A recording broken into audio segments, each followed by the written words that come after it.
We starting forgetting विस्मृति, ठीक है। तो इसमें क्या होता है, विस्मृति फॉरगेटिंग में क्या होता है कि ये चीज़ें हम क्या समझते हैं, फॉरगेटिंग से हम क्या समझते हैं, किसी चीज़ को भूल जाना, ठीक है। अगर हम इसका देखें तो हमें कैसे पता चलेगा, जैसे कि फॉर एग्जांपल हम ये देख रहे हैं तो इसमें क्या लिखा हुआ है, भूतकाल की किसी अनुभव को वर्तमान की चेतना में लाने के सफलता, मतलब कहने का ये मतलब है कि जो पास्ट में हो चुका है, जैसे कि हमने किसी चैप्टर को लर्न किया, ठीक है, किसी चैप्टर को हमने लर्न किया और उसको हम भूल गए, तो वो क्या हुआ कि हमने भूतकाल में जो याद किया था अब वो हमको याद नहीं है, ठीक है। तो ये जो चीज़ें हुई ये क्या हुई, हम भूल गए, किसी चीज़ को फॉरगेट कर गए। तो इसी में एक मन जो मनोवैज्ञानिक थे उन्होंने क्या कहा है, मनोवैज्ञानिक जो है वो कहते हैं कि विस्मृति क्या होती है। तो उस पर ये कहते हैं कि forgetting is a failure to retain to be able to recall what happen, what has been required और व्हाट वी हैड डू। तो मतलब वो चीज़ ये है कि जो हम पहले कर चुके हैं वो हम रिकॉल नहीं कर पा रहे हैं, वो चीज़ हम भूल गए हैं। तो इस पे ये जो मन है वो कहते हैं। नाउ फॉरगेटिंग कितने टाइप्स के होते हैं, तो फॉरगेटिंग दो तरह के होते हैं, एक एक्टिव होता है और एक पैसिव होता है।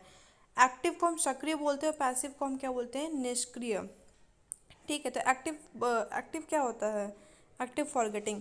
तो एक्टिव फॉरगेटिंग वो फॉरगेटिंग होता है जो ये इंसान के ज़रिए किया जाता है, ठीक है, इंसान के चाहने पे वो भूलता है, ठीक, उसको एक्टिव बोलते हैं।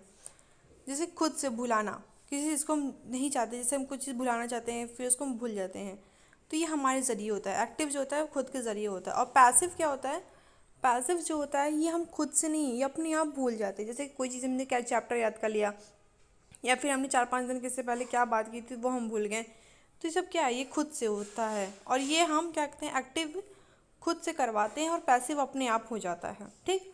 तो कॉजेज़ ऑफ फॉरगेटिंग, फॉरगेटिंग के कॉजेज़ क्या हैं, कारण क्या हैं। तो फॉरगेटिंग के जो कारण हैं वो कुछ इस तरह से हैं। अगर आप देखेंगे तो फॉरगेटिंग के अगर आप कारण देखेंगे तो क्या है कॉजेज़, तो दो हैं, एक थियोरेटिकल है और एक जर्नल है। तो थियोरेटिकल कॉज क्या होता है, थियोरेटिकल में क्या होता है, इसको हम सैद्धांतिक बोलते हैं और जर्नल को हम सामान्य बोलते हैं। ये तीन तरह के इसमें आते हैं थियोरेटिकल में, ठीक। एक बाधा, उसको इंटरफेरेंस बोलते हैं, दमन, रिप्रेशन, अभ्यास, डिसयूज, ठीक।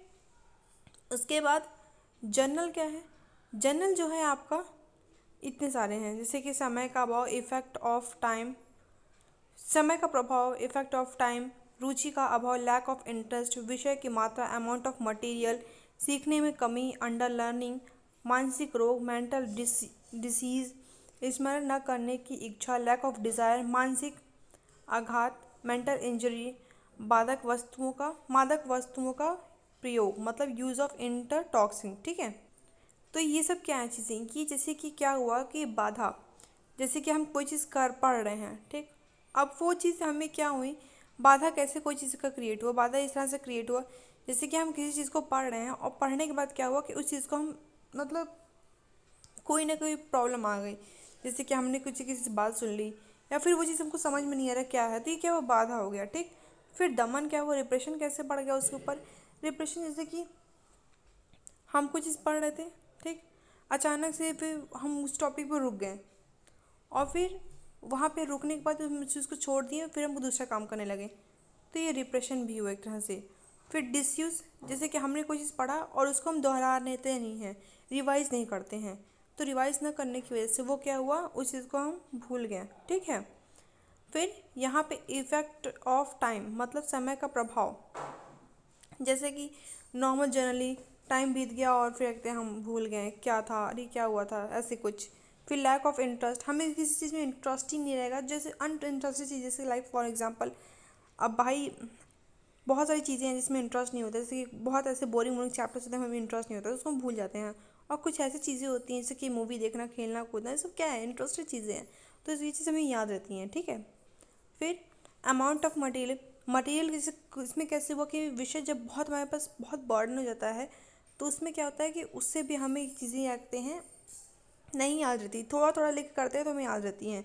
फिर सीखने में कमी, सीखने में कमी कैसे आती है कि उस चीज़ में हमको मतलब अ, हम नहीं सीख पाए, उसको प्रॉपर नहीं कर पाए, आधा हमारे पास था वो मटेरियल, हाँ आधा हमने रिवाइज़ किया या फिर आधा हमने सीखा तो उसमें भी हम भूल गए उस चीज़ को। मानसिक रोग, कुछ लोग को मेंटल प्रॉब्लम हो जाती है, जिससे कि कुछ डिसऑर्डर्स हो जाते हैं, जिसकी वजह से वो याद नहीं कर पाते, उनमें प्रॉब्लम हो जाती है। फिर लैक ऑफ डिज़ायर्स, उसमें हमारी इच्छा ही नहीं थी तो इससे हम भूल गए। मानसिक आघात, मतलब किसी चीज़ को चोट वोट लग गई दिमाग पे तो इससे भी भूल जाते हैं। फिर इन टॉक्सिक चीज़ें, इसमें क्या होता है इन टॉक्सिक में कि कोई मादक चीज़ें क्या होती हैं, ऐसे यंत्र या फिर ऐसे चीज़ें जिनको, जैसे कि फॉर एग्ज़ाम्पल अगर क्या कहते हैं आप भांग वांग खा लेते हैं या फिर आप शराब वराब पी लेते हैं, तो इसमें क्या होता है आपने क्या किया आपको वो याद नहीं रहता है, ठीक है।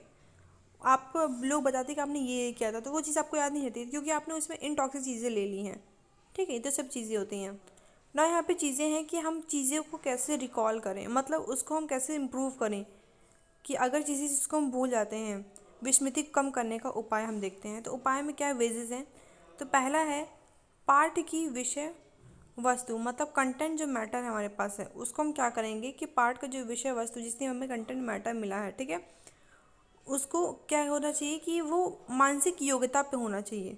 जैसे कि अब ऐसा अगर हम आपको कह दें कि आप जैसे छोटे बच्चों का फर्स्ट सेकंड क्लास के बच्चों को आप 10th की चीज़ दे पाओगे तो क्या वो याद कर पाएगा? नहीं। तो जिस एज का बच्चा है उसको आप वो चीज़ दे पाओगे तो वो ज़्यादा उसको रिमाइंड होगा, ठीक। तो वरना क्या कहते हैं वो उससे रिकॉल चीज़ नहीं होगी। तो पाठ वस्तु को वैसी चीज़ें दीजिए बच्चे को जो उसके एज के बराबर की हो, ठीक है। उसके बाद फिर हम आगे बढ़ते हैं।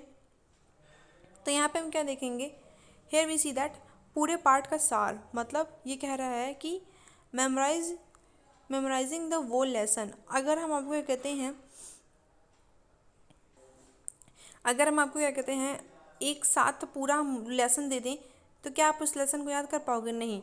अगर हम आपको वही लेसन थोड़ा थोड़ा करके देते हैं तो आप उसको याद कर लेते हो। इसलिए अगर सेम उसी तरह हम जो चैप्टर पढ़े हैं उसको हमको थोड़ा सा एक दो बार और एक बार ध्यान देना चाहिए, ठीक है, पढ़ना चाहिए, इससे हम याद हो जाएगा।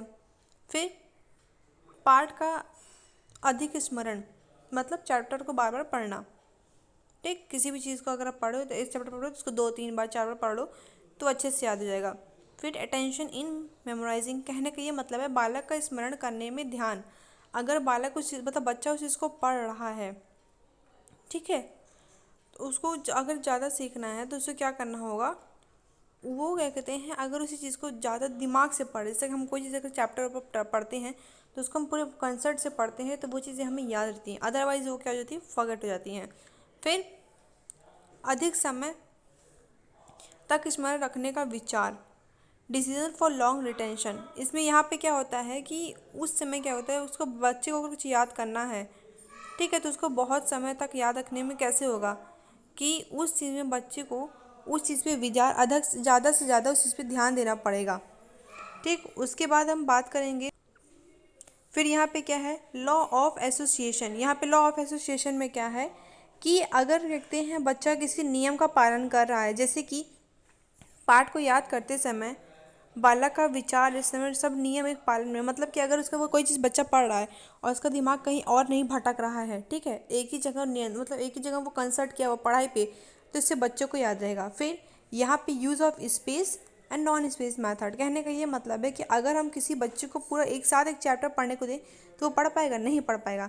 वही हम बच्चे को अगर एक एक करके मतलब थोड़ा थोड़ा टॉपिक अगर कह दें कि आज तुम इसको पढ़ो, आज फिर एक पैराग्राफ पढ़ के ना, कल दूसरा दो क्वेश्चन पढ़ के आना, तीसरा क्वेश्चन पढ़ के आना, तो हमने क्या किया उसके मैटर को हमने आधा आधा करके दे दिया, तो उससे बच्चे को याद रहेगा। फिर उसके बाद अगर हम बच्चे को फिर बच्चे कैसे याद रहेगा चीज़ें, अगर वो तेज़ आवाज़ में पढ़ रहा है, जैसे बच्चा कुछ पढ़ रहा है और देखते हैं वो याद नहीं कर पा रहा है, ठीक है, तो जब बच्चा उसको याद नहीं हो पा रहा है धीरे धीरे पढ़ रहा है तो एक काम करे बच्चा उसको तेज़ तेज़ आवाज़ में बोलना चाहिए, बोल बोल के पढ़ना चाहिए, बोल बोल के पढ़ने से भी उसको याद हो जाएगा। फिर 9th पॉइंट क्या है रेस्ट आफ्टर मेमोराइज, मतलब कुछ पढ़ने के बाद, जैसे कि बच्चे ने कुछ पढ़ लिया तो ऐसा नहीं है कि एक ही साथ कंटिन्यूअस पढ़ता रहे, पढ़ लिया तो उसको थोड़ा सा रेस्ट करना चाहिए अपने माइंड को रेस्ट करने के बाद उस चीज़ को मेमोराइज़ करना चाहिए उसने क्या पढ़ा अभी, तो इससे बच्चे को याद रहेगा, ठीक है। फिर पाठ की पुनरावृत्ति, मतलब रिपीटेशन, जो बच्चे ने पढ़ लिया है उसको रिपीट करना चाहिए। कहते हैं ना कि लर्निंग 1 टाइम और रिवीजन 5 टाइम्स, मतलब कि पढ़ो एक बार और रिवाइज करो 5 बार। तो उससे क्या कहते हैं, जो बच्चा एक बार पढ़ लिया है उसको फिर से रिपीट करना चाहिए, ठीक है। फिर स्मरण करने के नियमों का प्रयोग। अगर बच्चा इसमें यहाँ पे बात यहाँ पे ये चीज़ है कि अगर बच्चा एक चीज़ को पढ़ रहा है, ठीक है, और पढ़ने के बाद उसको वो चीज़ को रिमाइंड नहीं कर रहा है तो वो भूल जाएगा। इसलिए उसको क्या करना चाहिए कि जिस चीज़ को पढ़ लिया है, अगर वो थोड़ा सा लेटा भी है या फिर क्या कहते हैं घूम फिर रहा है, तो जो क्या पढ़ा है उसको उस चीज़ को रिमाइंड करना चाहिए कि हाँ उसने क्या पढ़ा था, अभी थोड़ी देर पहले पढ़ा था क्या। फिर क्या कहते हैं, इस चीज़ से क्या होता है कि जो बच्चा है उसको भूलने की जो चीज़ें हैं, फॉरगेटिंग चीज़ें हैं, वो कम होने लगेंगी। So I hope it is not clear, आपको ये समझ में आ गया होगा। So thank you everyone.